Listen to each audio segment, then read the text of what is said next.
Sometimes the most painful sign that something has changed in your relationship isn't what she says, it's what suddenly stops making sense. She used to tell you where she was without you asking. Now, simple questions somehow feel like interrogations. Her phone used to sit on the table. Now it seems to follow her everywhere. She becomes unusually protective of her privacy, emotionally distant, or strangely defensive about ordinary things. And because you've been together for years, you may explain every change away. She's stressed, she's tired, she's busy. Maybe you're overthinking. But here's the uncomfortable part. One suspicious behavior doesn't prove infidelity. A pattern of unexplained changes can tell you that something in the relationship deserves your attention. And older men often miss these patterns for one reason. They don't want to believe that the woman they trusted could be hiding something from them, so they rationalize the evidence until the evidence becomes impossible to ignore. What if the biggest mistake isn't that you failed to catch her, but that you ignored the moment your relationship stopped feeling emotionally familiar? If you're a man who has been in a long-term relationship, especially one built over years of shared memories, routines, sacrifices, and responsibilities, you understand something younger people sometimes don't. Relationships don't change overnight. They change through dozens of small moments, a different tone, a different routine, a different level of affection, a different relationship with the phone, a different willingness to explain where she has been. And because each individual change can have an innocent explanation, you may not notice the overall pattern until your intuition starts screaming that something is different. But let's establish something important immediately. This isn't about teaching you to become suspicious of every woman. It isn't about spying on her phone. It isn't about secretly tracking her movements. And it certainly isn't about assuming that emotional distance automatically means cheating. People withdraw for many reasons. Stress can change behavior. Depression can change behavior. Work problems can change behavior. Hormonal changes, family pressure, unresolved resentment, relationship dissatisfaction, and simple exhaustion can all create distance. So, what separates a genuine relationship problem from ordinary life stress? Patterns. In relationship psychology, one isolated behavior usually tells you very little. A cluster of unexplained behavioral changes tells you much more. That's the distinction we're going to focus on. You may recognize one or two of these signs in your relationship and immediately think, that's it, she's cheating. Slow down. That's not the conclusion. The real question is, has there been a meaningful change from her normal behavior? And can the two of you talk honestly about it? Because the psychological danger for a man isn't only being deceived, it's allowing fear to turn him into someone he doesn't recognize. He starts checking timestamps, analyzing online activity, studying facial expressions, counting minutes between messages, reading hidden meanings into harmless conversations. And ironically, anxiety can destroy the emotional connection even when no affair exists. So today we're approaching this differently. We're looking at 6 subtle patterns that can sometimes appear when a partner is emotionally or romantically involved elsewhere. You'll learn why these behaviors can be meaningful, what innocent explanations can look like, and most importantly, how to respond without humiliating yourself, accusing someone without evidence, or turning your relationship into a surveillance operation. And there are 2 signs in particular that are easy to misunderstand. One involves privacy, the other involves emotional availability. Neither proves cheating. But when either appears alongside several other unexplained changes, the relationship may be asking for an honest conversation. Think about that for a moment. Would you rather know what's actually happening or spend 6 months creating theories inside your own head? That's where this gets interesting, because the hidden truth isn't necessarily that she's cheating. The hidden truth is that something may have changed, and your job is to discover what changed without losing your dignity in the process. Let's start with the first pattern. Sign number 1. Her phone suddenly becomes a private world. A phone isn't evidence, but a sudden change in phone behavior can be information.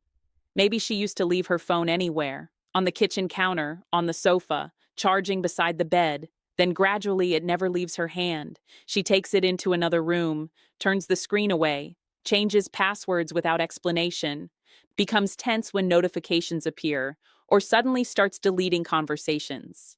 Again, none of these behaviors automatically mean cheating. Privacy is healthy. Adults are entitled to private conversations. The meaningful question is whether the behavior represents a sharp change from her established pattern. That's where cognitive dissonance can appear.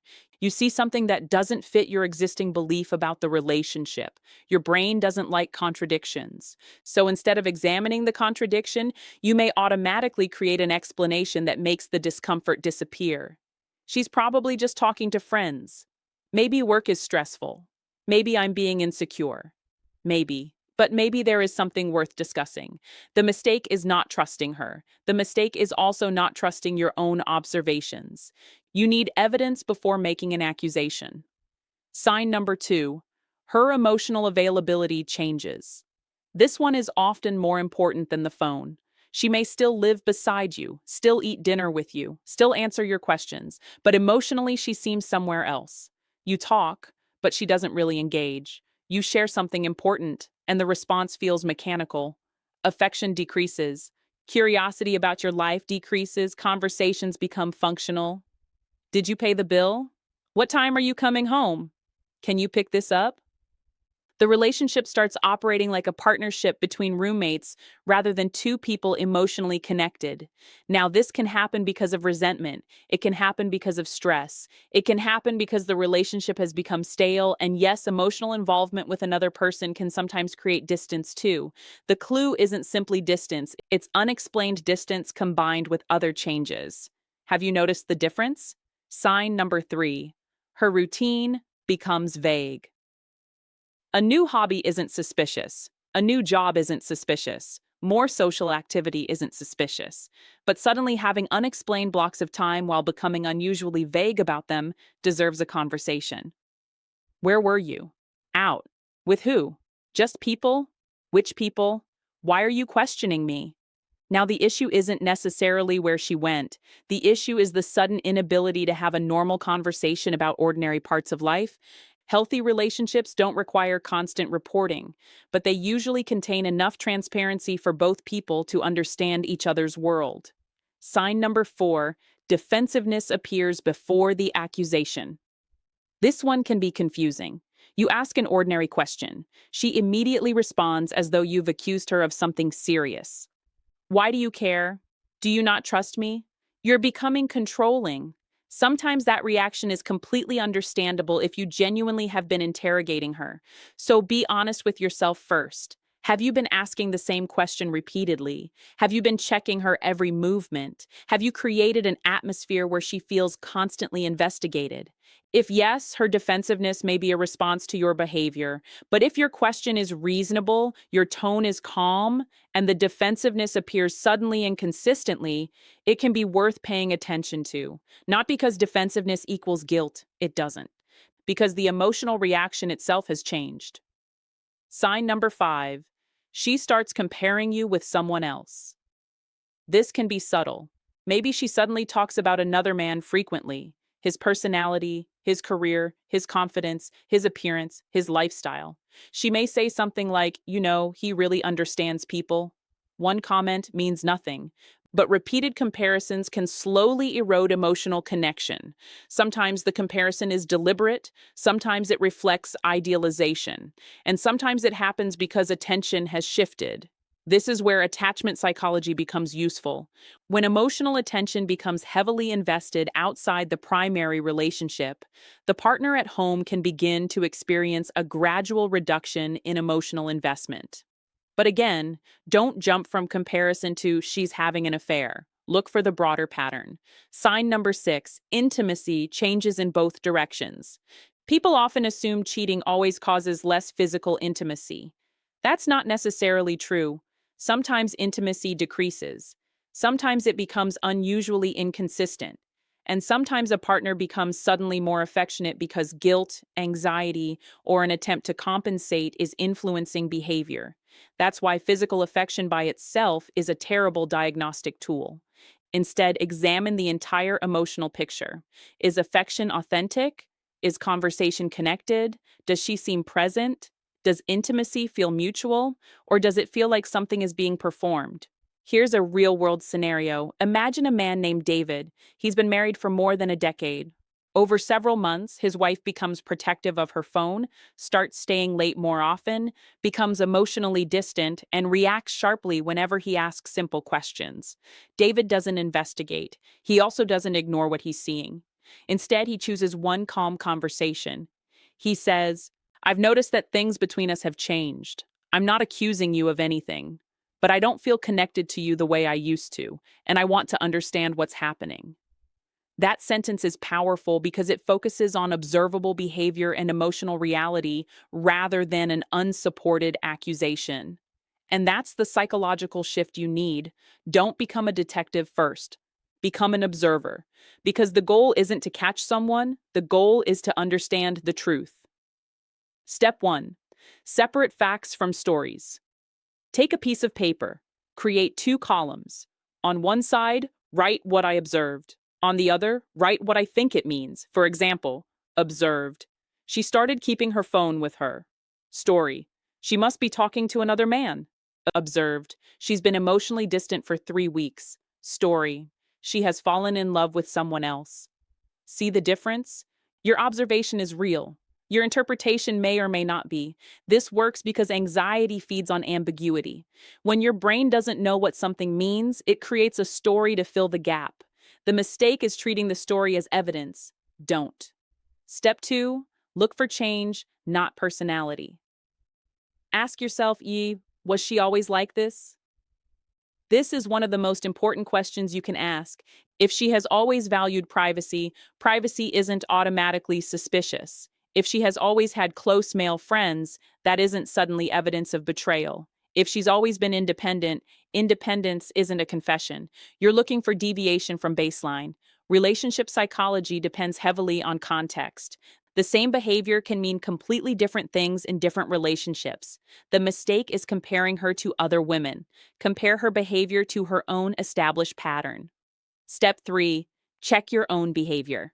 This is the part many men skip. Before confronting her, ask, have I become distant? Have I stopped listening? Have I criticized her constantly? Have I become emotionally unavailable? Have I been treating the relationship like an obligation? Have unresolved arguments been accumulating for months? This doesn't excuse betrayal. Nothing about your imperfections gives another person permission to deceive you. But understanding the relationship environment can explain why emotional distance developed. And if you're contributing to the disconnection, you need to know that too. Step 4, have one calm, direct conversation. Don't start with, who is he? Don't say, I know you're cheating. Don't throw 10 accusations at once. Instead say, I've noticed several changes between us and I'm concerned. I don't want to make assumptions. I want you to tell me honestly whether something has changed emotionally or romantically. Then stop talking, let the silence exist. This is important because anxious people often ask a question and immediately answer it themselves. You don't need to fill every silence. Give the other person room to respond. The psychology behind this is simple. A non-accusatory opening reduces unnecessary defensiveness and gives you more useful information about willingness to communicate. The mistake? Turning the conversation into an interrogation. Step 5. Watch consistency, not one perfect answer. People can say anything, so don't evaluate only the words. Look at consistency over time. Does her explanation make sense? Does behavior gradually align with what she says? Does she show willingness to repair emotional distance? Does she become more transparent voluntarily? Does the relationship start feeling safer and more connected, or do contradictions multiply? This doesn't mean becoming obsessive. It means giving reality enough time to reveal itself. Step 6, don't secretly become a surveillance system. If you feel tempted to monitor every message, location, follower, login, or social interaction, stop. Ask yourself what you're actually trying to obtain. Certainty, reassurance, proof, control. The problem is that compulsive checking rarely creates lasting peace. You check once. You feel better for 5 minutes. Then you need to check again. That's anxiety conditioning itself. And if there is no affair, you may damage a healthy relationship. If there is an affair, you may still destroy your own emotional stability before the truth becomes clear. Your dignity cannot depend on having access to someone's phone. Step 7. Set a clear relationship standard. You are allowed to say, I need honesty in this relationship. You are allowed to say, I don't want to live in a relationship where I constantly question what is real. And you are allowed to say, if something has changed between us, I would rather hear the truth than live inside uncertainty. That's not controlling. That's establishing a boundary. A boundary tells someone what you will participate in. Control tells someone what they are allowed to do. Those are completely different psychological positions. Step 8, don't make a major decision in the peak of anxiety. If you're furious, don't confront her immediately. If you've been awake all night imagining scenarios, don't send the long message. If your heart is racing and you're already mentally planning revenge, pause. Your nervous system is activated. And when the nervous system is activated, the brain tends to interpret ambiguous information as threatening. Take time, sleep, walk, write down what you know. Speak with someone mature and trustworthy if needed. Then decide how you want to communicate. And remember something important. You don't need to prove that you're the smartest man in the room. You need to remain emotionally stable enough to see reality clearly. Step 9, know what actually matters if you discover that your partner has been emotionally or physically unfaithful. The central question isn't, how could she do this to me? That question may be unavoidable emotionally, but it doesn't solve the next problem. The useful questions are, what happened? How long has it been happening? Is she willing to be honest? Does she take responsibility? Is there genuine willingness to repair the relationship? And most importantly, what kind of relationship am I willing to live in from this point forward? Because forgiveness, reconciliation, separation, and rebuilding are separate decisions. You don't have to make all of them in one night. There is a moment in every man's life when uncertainty becomes more painful than truth. You may be approaching that moment now. Maybe you've been replaying conversations. Maybe you've noticed changes you can't explain. Maybe you've been wondering whether your instincts are warning you about something or whether anxiety is creating a story. Here's the reframe I want you to remember. Your goal is not to become better at catching a woman. Your goal is to become better at recognizing whether your relationship is built on honesty, respect, and emotional safety. That's a completely different mission. Because if you become obsessed with catching betrayal, you can lose yourself. You stop sleeping properly. You become hyper-aware. You study her expressions. You examine her online activity. You interpret every notification. You become emotionally dependent on the next piece of information. And eventually, even if nothing is happening, you're no longer living inside a relationship. You're living inside an investigation. That isn't strength. Strength is being able to tolerate uncertainty long enough to discover the truth without abandoning your standards. Think about the difference. A fearful man says, "Tell me who you're talking to." A grounded man says, "I've noticed a significant change between us, and I need honesty about what's happening." A fearful man tries to control the outcome. A grounded man controls his own response.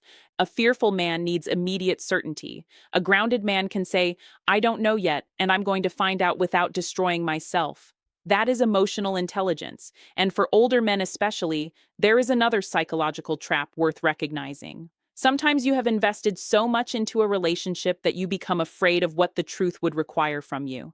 Years together, a home, family connections, shared finances, memories, mutual friends, a familiar routine.